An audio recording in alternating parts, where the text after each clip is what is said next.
Hello students, welcome to the class. Unit 7 mechanical properties of fluids में आज जो next topic हम करने वाले हैं वो है टर्मिनल वेलोसिटी। तो देखते हैं बेटा, what is terminal velocity. It is the maximum constant velocity required by the body while falling freely in a viscous medium। यानी कि ये वो मैक्सिमम कांस्टेंट वेलोसिटी है जो किसी फ्रीली फॉलिंग बॉडी को चाहिए किसी लिक्विड में, किसी विस्कस लिक्विड में, जब वो फ्रीली फॉल करती है, नीचे जाने के लिए जो वेलोसिटी उसको चाहिए। ठीक है, तो यहाँ पे बेटा मेरे पास मान लीजिए कोई भी विस्कस फ्लूइड है, लिक्विड है, मान लीजिए जैसे ग्लिसरीन है, उसमें मैंने एक स्मॉल स्फेरिकल बॉडी जो ऊपर से ड्रॉप की। तो पहले क्या होगा बेटा, जब हम बॉडी को ऊपर से ड्रॉप करेंगे तो इसकी वेलोसिटी जो है वो इंक्रीज करेगी ड्यू टू ग्रेविटी, क्योंकि ग्रेविटी क्या करती है, बॉडी को नीचे की तरफ खींचती है। ठीक है, तो ये क्या होगा, बॉडी जो है नीचे जाना शुरू कर देगी, नीचे मूव करना शुरू कर देगी। अब ये बॉडी जैसे ही नीचे मूव करना शुरू करेगी तो ये वाटर है, वाटर के साथ इसकी रिलेटिव मोशन होगी, ये लेयर्स के साथ। तो उसकी वजह से यहाँ क्या होगा बेटा, विस्कस ड्रैग फोर्स है जो वो अपवर्ड डायरेक्शन में एक्ट करना शुरू कर देगी। तो जैसे ही इसकी वेलोसिटी बढ़ेगी वैसे ही विस्कस ड्रैग फोर्स भी बढ़ना शुरू हो जाएगी। और दूसरी, बॉडी का वेट जब नीचे डाउनवर्ड डायरेक्शन में एक्ट करता है तो हमें पता है कि वाटर में एक और फोर्स है जो ऊपर की तरफ एक्ट करती है। उस फोर्स को क्या कहते हैं हम, उसको कहते हैं हम अप थ्रस्ट फोर्स या बायांसी भी कह देते हैं। ठीक है, तो वो वाली फोर्स भी यहाँ पे बॉडी पे लगेगी। तो कहने का मतलब यहाँ पे एक तो वेट ऑफ द बॉडी जो एक्टिंग वर्टिकली डाउनवर्ड है, तो यहाँ पे वेट ऑफ द बॉडी जो कि वर्टिकली डाउनवर्ड एक्ट कर रहा है। ठीक है, ये हो गया बेटा एक जो फोर्स होगी। ठीक है, इसी तरह से दूसरी अप थ्रस्ट फोर्स होगी due to buoyancy equal to the weight of liquid displaced. जितना कोई बॉडी लिक्विड को डिस्प्लेस करती है तो उतनी ही फोर्स जो बॉडी को ऊपर की तरफ लगती है, जिसके कारण आपको पता है बॉडी का जो वेट है उसमें कमी आ जाती है, ये हमने पढ़ा हुआ है। तो इसको क्या बोलते हैं बेटा, अपवर्ड थ्रस्ट जो है ड्यू टू बायोंसी। तो एक ये होगी बेटा, तो ये होगी हमारे पास Ft यानी कि अपवर्ड थ्रस्ट। ठीक है, ये ड्यू टू बायोंसी।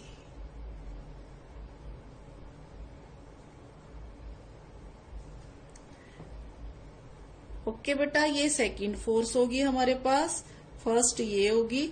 और थर्ड वाली फोर्स कौन सी होगी बेटा, viscous drag. This is viscous drag. और ये भी क्या होगी, अपवर्ड डायरेक्शन में होगी, ये तीसरी फोर्स होगी। ठीक है, तो ये तीन तरह की फोर्सेस यहाँ बॉडी पे लग रही है जब कोई बॉडी वी वेलोसिटी के साथ मान लीजिए नीचे जो है मूव कर रही है। तो according to Stokes law F is proportional to V, velocity होती है, that is the opposing viscous drag goes on increasing with the increasing velocity of the body. जैसे जैसे बॉडी नीचे जाएगी इसकी वेलोसिटी बढ़ेगी, इसी तरह से जो विस्कस ड्रैग फोर्स है वो भी क्या होना शुरू हो जाएगी, बढ़ना शुरू हो जाएगी। तो बेटा एक स्टेज फिर ऐसी आती है जब क्या होता है कि ये जो वेट है ना बॉडी का, ये बिल्कुल बराबर हो जाता है इन दोनों फोर्सेस के सम के बराबर। तो उस स्टेज पे इस बॉडी पे कोई भी फोर्स नहीं लगती, यानी कि इस बॉडी को एक्सेलरेट करने के लिए कोई फोर्स नहीं लगती कह सकते हैं। ठीक है, तो ये बॉडी क्या करती है, फिर विद कांस्टेंट वेलोसिटी जो है वो मूव करना शुरू कर देती है। क्योंकि अगर बॉडी में एक्सेलरेशन नहीं है तो इसका मतलब क्या है, बॉडी विद कांस्टेंट या विद यूनिफॉर्म वेलोसिटी जो है वो मूव कर रही है। और इस वेलोसिटी को हम क्या कहते हैं, टर्मिनल वेलोसिटी कहते हैं। It means beta when the body attains terminal velocity, that is constant velocity, the net force acting on the body is 0. That is अब net force क्या होगी बेटा, W minus upward thrust minus viscous drag is equal to 0. तो ये force 0 होगी. अब हम ये देख लेते हैं ये फोर्सेस की वैल्यू क्या है. सबसे पहले W यानी कि wait of the body. Wait of the body क्या है बेटा, मान लीजिए हमारे पास जो बॉडी है ना उसकी डेंसिटी जो है वो क्या, सिग्मा है. यानी कि ये जो बॉडी है इसकी डेंसिटी क्या है हमारे पास, सिग्मा है. इसकी डेंसिटी बॉडी की, ठीक है, बॉडी की डेंसिटी जो है सिग्मा है. इसी तरह से मान लीजिए बेटा हमारे पास जो ये लिक्विड है इसकी डेंसिटी जो है वो रो है. बॉडी की डेंसिटी सिग्मा, लिक्विड की डेंसिटी जो है वो रो. यहाँ पे सॉरी, यहाँ पे रो. इसकी जो डेंसिटी है हम मान लेंगे रो है. ठीक है, ये सिग्मा रो का जो सिंबल है इस तरह से होता है. तो ये होगी बेटा लिक्विड की डेंसिटी और ये होगी बॉडी की डेंसिटी. ठीक है, तो फिर बॉडी का वेट किसके बराबर हो गया, वेट जो होता है बेटा वो होता है वॉल्यूम इंटू डेंसिटी. ठीक है, वॉल्यूम इंटू डेंसिटी. तो वॉल्यूम कितना बॉडी का, हमने स्फेरिकल बॉडी ली है तो इसका मतलब 4/3 पाई आर क्यूब रो जी. तो ये हो गया बेटा वेट ऑफ द बॉडी. ठीक है, इसी तरह से बेटा अपवर्ड थ्रस्ट फोर्स है जो वो क्या करती है, उतनी होती है जितना ये बॉडी जो है वेट डिस्प्लेस करती है. किसका, लिक्विड का. अब लिक्विड की डेंसिटी कितनी है बेटा हमारे पास, सिग्मा. तो फिर इसने लिक्विड कितना डिस्प्लेस किया, इसने लिक्विड जितना डिस्प्लेस किया उसके बराबर फोर्स यानी कि वेट ऑफ द लिक्विड. तो वो किसके बराबर हो जाएगा, volume of the medium displaced into density. अब वॉल्यूम उतना ही होगा जितना इस बॉडी का वॉल्यूम है. तो लिक्विड डिस्प्लेस में तो इस केस में फिर हमारे पास Ft है जो उसकी वैल्यू क्या आ जाएगी, Ft इज इक्वल टू, क्योंकि वॉल्यूम उतना ही डिस्प्लेस हो रहा है जितना कि इस बॉडी का वॉल्यूम है. तो वो हो गया बेटा 4/3 पाई आर क्यूब. लेकिन क्योंकि इसका जो डेंसिटी है वो सिग्मा है तो यहाँ पे आएगा सिग्मा इंटू जी. तो ये होगी बेटा Ft की वैल्यू. अब हमें पता है जो विस्कस ड्रैग फोर्स होती है, अगर हम कह देते हैं बेटा v is the terminal velocity of the body, then according to Stokes law हमने किया हुआ है. स्टोक्स लॉ में Fv यानी कि विस्कस ड्रैग फोर्स जो होती है उसकी वैल्यू किसके बराबर होती है, Fv is equal to 6 pi eta r v. तो बस बेटा ये सारी वैल्यूज हमने यहाँ पे पुट करनी है. तो यहाँ से हम ये लिख सकते हैं ना कि Ft plus Fv is equal to weight of the body. ठीक है, ये दोनों टर्म्स हम एक तरफ ले गए. तो बस इसमें अब हम ये वैल्यूज पुट कर देते हैं.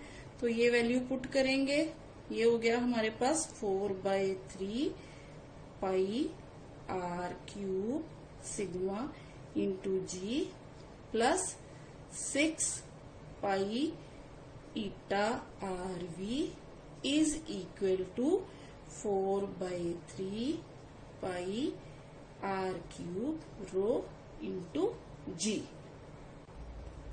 नेक्स्ट टर्म में बेटा इसको इधर ही रहने देते हैं, इस टर्म को उधर ले जाते हैं. तो ये हमारे पास आ गया 6 pi eta r v is equal to ये 4/3 पाई आर क्यूब, ये कॉमन आ गया यहां से और ये उधर जाके बेटा rho minus sigma into g. ठीक है, ये इक्वेशन बन गई हमारे पास. अब क्या करेंगे, हमें चाहिए वेलोसिटी. तो वेलोसिटी की वैल्यू निकालने के लिए इसको अरेंज कर लेते हैं. v को इधर रहने देते हैं. v इज इक्वल टू, बाकी सारी टर्म्स उधर चली गई तो हमारे पास यहाँ आ गया 2r² sigma minus rho into g divided by 9 eta. तो ये वैल्यू आ गई बेटा हमारे पास टर्मिनल वेलोसिटी की वैल्यू, टर्मिनल वेलोसिटी। जी बेटा ये आ गई टर्मिनल वेलोसिटी। अब अगर हम यहाँ देखें बेटा, terminal velocity directly proportional to r square यानी कि radius of the body and inversely proportional to the coefficient of viscosity. ठीक है। और इसके अलावा बेटा मान लीजिए हमारे पास रो जो है वो लेस देन सिग्मा हो जाए, तो वी की वैल्यू क्या हो जाएगी, नेगेटिव हो जाएगी। तो नेगेटिव हो जाएगी तो बॉडी जो है वो क्या करना शुरू कर देगी, ऊपर को जाना शुरू कर देगी कांस्टेंट वेलोसिटी के साथ। ठीक है। तो यही रीजन है बेटा कि जो गैस बबल्स होते हैं ना वो राइज अप कर जाते हैं through the soda water bottle में। ठीक है। और इसके अलावा आप देखिए, अब हम अगर हमें आर भी पता हो, रो भी पता हो, सिग्मा भी पता हो, तो टर्मिनल वेलोसिटी जो है वी वो कैसे निकाल सकते हैं। मान लीजिए यहाँ से बॉडी नीचे आ रही है, यहाँ से बेटा बॉडी नीचे आ रही है, मान लीजिए हमने टाइम नोट करना शुरू कर दिया। ठीक है। कितना डिस्टेंस मूव किया, कितने टाइम में बॉडी ने, तो हम यहाँ से वेलोसिटी जो है वो बॉडी की निकाल सकते हैं by noting the time taken by the body to cover a known distance in the liquid. तो कोफिशिएंट विस्कोसिटी जो है लिक्विड की वो हम कैलकुलेट कर सकते हैं ये सारी चीजों का पता करने के बाद। यानी कि अगर हमने कोफिशिएंट ऑफ विस्कोसिटी किसी लिक्विड का पता करना है तो हम इस मेथड से पता कर सकते हैं। ठीक है। तो इसी के साथ ही बेटा अगर हम ग्राफ प्लॉट करें, ये जब बॉडी मूव करती है कितना डिस्टेंस कवर किया इसने, ये देखिए अगर हम ग्राफ प्लॉट करें डिस्टेंस में और टर्मिनल वेलोसिटी में, तो हमारे पास जो ग्राफ आएगा वो कुछ इस तरह का आएगा। ठीक है। जी बेटा आप देखिए व्हाट इज स्ट्रीमलाइन फ्लो। अच्छा बेटा आप किसी अच्छे शहर या डिसिप्लिन्ड सिटी में किसी में जाते हो तो वहां पे क्या होता है, हर एक जो रोड होती है ना वहां पे एक स्पीड लिमिट तय की होती है और वहां पे लिखा होता है कि आप यहाँ से इस स्पीड से ज्यादा जो है वो नहीं जा सकते। कई की जगह पे तो क्या होता है, जैसे कई फॉरेन कंट्रीज में तो स्पीड जो है वो सेट की होती है कि इस रोड से इसी स्पीड पे जो है वो गाड़ी जाएगी। तो इसी तरह से बेटा जो लिक्विड होते हैं जब फ्लो करते हैं ना किसी पाइप में, तो वो भी अगर इसी तरह का बिहेवियर शो करते हैं, ऑर्डरली बिहेवियर शो करते हैं, फ्लो करते हैं, स्टडी फ्लो करते हैं, तो ऐसे फ्लो को हम क्या कहते हैं, स्ट्रीमलाइन फ्लो कहते हैं। In which every particle of the liquid follows exactly the path of its preceding particle and has the same velocity in magnitude and direction as that of its preceding particle which crossing through that point. ठीक है। यानी कि यहाँ P point से जितने भी particle flow के निकलेंगे उन सबकी वेलोसिटी और डायरेक्शन सेम होगी। अगर मान लीजिए किसी एक पॉइंट की यहाँ पे जो पार्टिकल की वेलोसिटी v1 है, तो इसके पीछे पीछे जो पार्टिकल आ रहा है यहाँ से निकलेगा उसकी वेलोसिटी भी v1 होगी और वो भी क्या करेगा, इसी डायरेक्शन में ही जाएगा। इसी तरह से क्यूब पर अगर इसकी वेलोसिटी v2 है तो इसके पीछे आने वाला जो पार्टिकल है उसकी वेलोसिटी भी यहाँ पे आके क्या हो जाएगी, v2 हो जाएगी और उसकी डायरेक्शन भी सेम हो जाएगी इसके। ठीक है। इसी तरह r पे अगर v3 है तो इसकी वेलोसिटी भी है जो वो यहाँ पे v3 हो जाएगी। तो इस तरह से जो हम कहते हैं इस तरह के फ्लो को हम क्या कहते हैं, स्ट्रीमलाइन फ्लो कहते हैं। तो ये जो स्ट्रीमलाइन फ्लो होता है ना, इसमें बेटा एक टर्म आती है स्ट्रीमलाइन। तो स्ट्रीमलाइन क्या है, streamline is the actual path followed by the procession of particles in a steady flow which may be straight or curved such that tangent to it any point indicates the direction of flow of liquid at that point।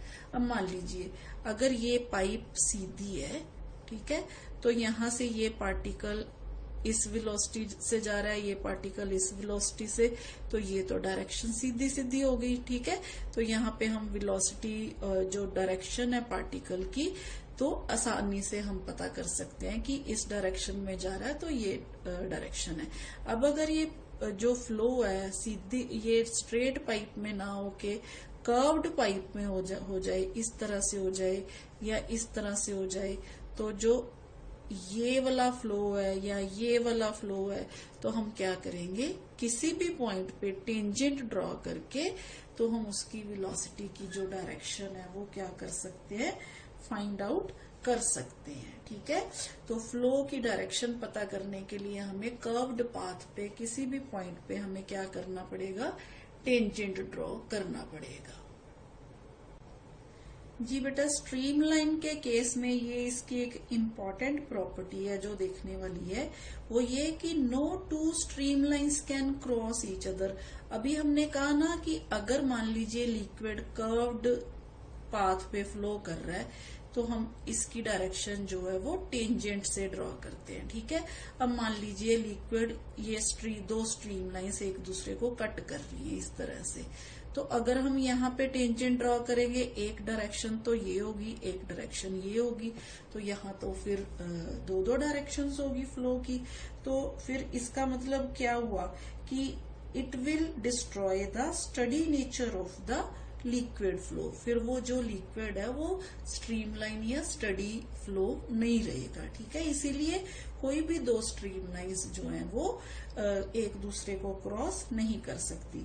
इसके अलावा बेटा, जितनी ज्यादा crowding ज्यादा होगी ना streamlines की एक प्लेस पे, उतनी ही लिक्विड पार्टिकल्स की जो वेलोसिटी है वो ज्यादा हो जाएगी। ठीक है, तो greater is the crowding of streamlines at a place, the greater is the velocity of liquid particles at that place and vice versa. Now what is tube of flow?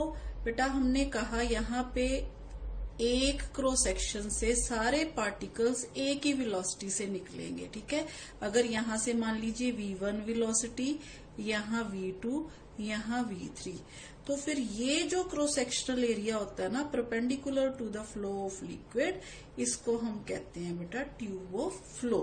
It is the bundle of streamlines having the same velocity of the liquid particles over any cross section perpendicular to the direction of flow of liquid.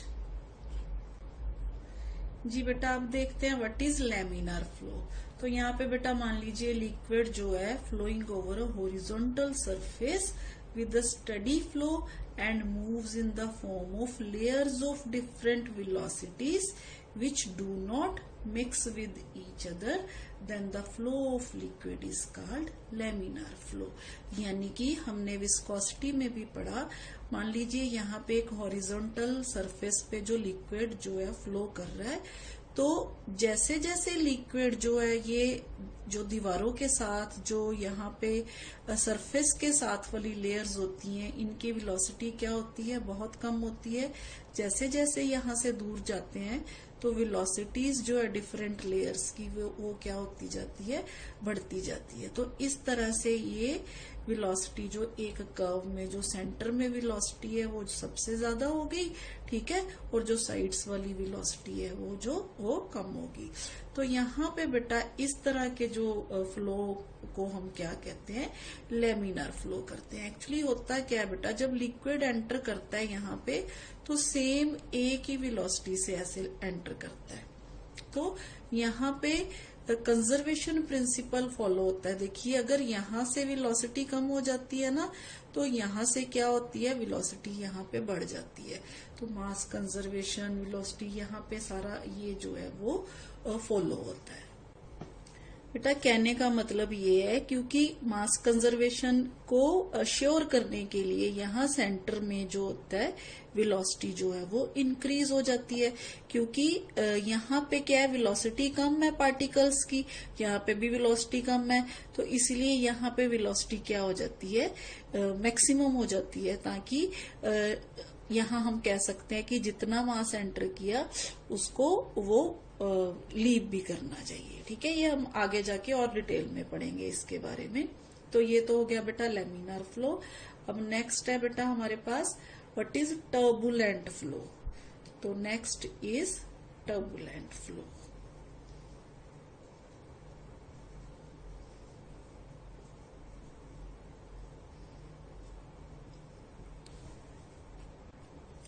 जी बेटा, now what is turbulent flow. Turbulent flow when a liquid flows या moves with the velocity greater than critical velocity, the motion of the particles of liquid becomes irregular, such a flow is called turbulent flow.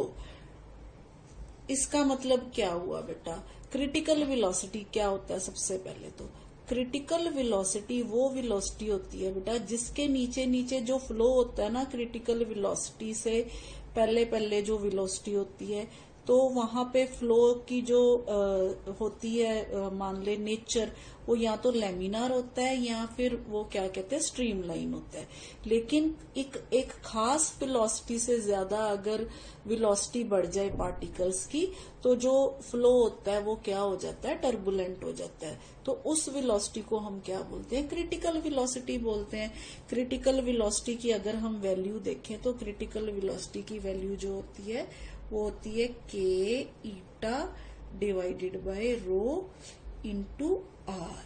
ठीक है, यहाँ पे बेटा coefficient of viscosity ईटा है, density of liquid rho है, radius of the tube r है।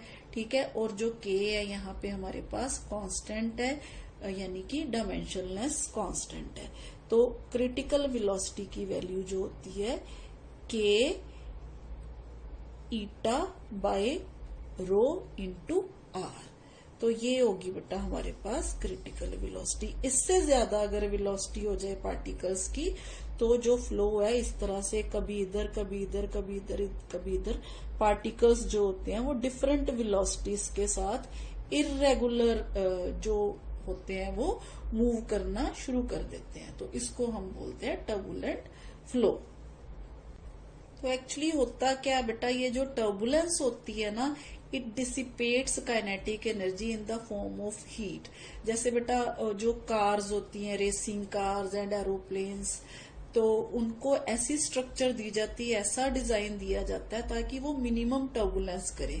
और कई बार क्या होता है, टर्बुलेंस जरूरी भी होती है। जैसे हम मिक्सी यूज करते हैं, मिक्सर ग्राइंडर यूज करते हैं ना किचन में, तो उसमें क्या होते हैं, जो रोटेटिंग ब्लेड्स होते हैं, अगर वो टर्बुलेंस फ्लो ना पैदा करें उसमें, जो हम उसमें मिल्क या कोई भी शेक अगर हम बनाते हैं, एग बीट करते हैं, तो उनका जो टेक्सचर है वो वैसा नहीं आता जैसा हमें चाहिए। ठीक है, तो इस तरह से कई बार टर्बुलेंस जो वो है वो जरूरी भी होता है।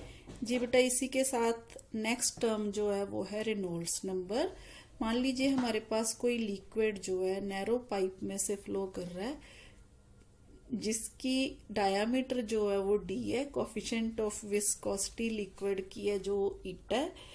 ठीक है, तो अकॉर्डिंग टू रेनॉल्ड बेटा, रेनॉल्ड ने ये कहा कि क्रिटिकल वेलोसिटी जो होगी ना लिक्विड की, वो किस पे डिपेंड करेगी?